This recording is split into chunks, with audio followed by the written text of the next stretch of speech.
Paulo, natulala nga ba at naglaway sa kaseksihan ng ultimate crush niyang si Kimi?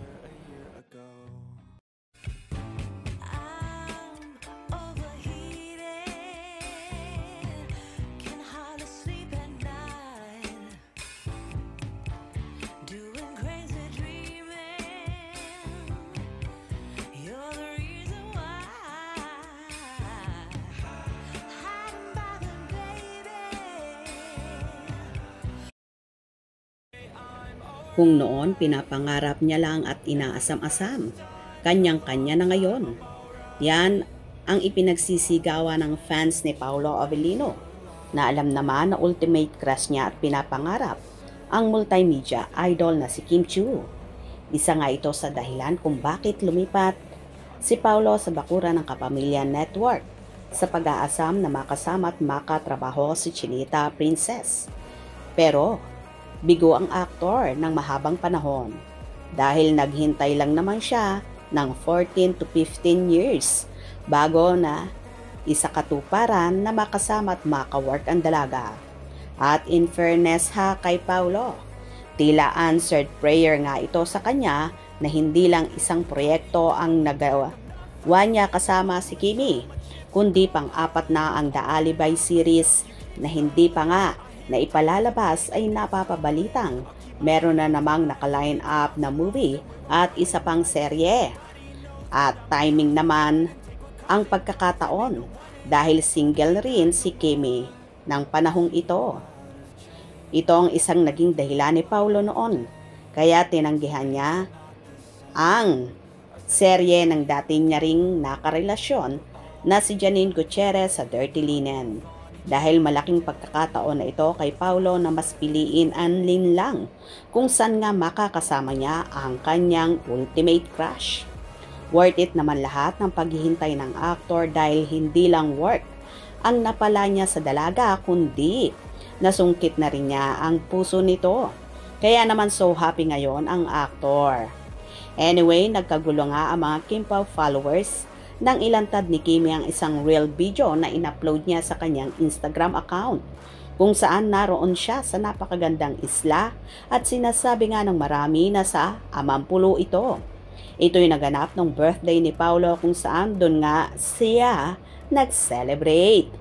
Sinasabi pa ng kanilang tagahanga na si Paolo daw ang kumuha ng video at nagpalipad ng drone kung saan so galing daw ng aktor na kahit mataas at malayo ang pagkakakuha ay hindi man lang nakuha ang anino niya.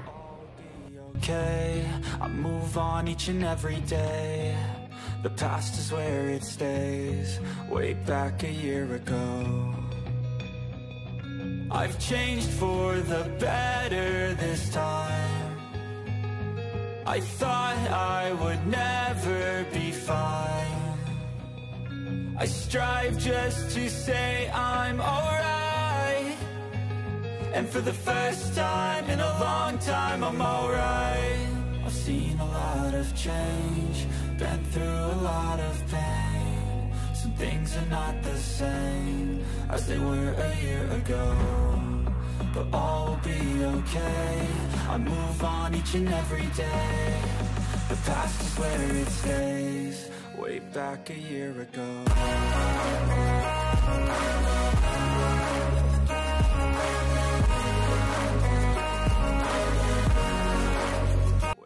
Tila natulala naman at naglaway si Paolo sa kaseksihan na yon ng kanyang prinsesa. Kaya naman suswerte talaga ng aktor.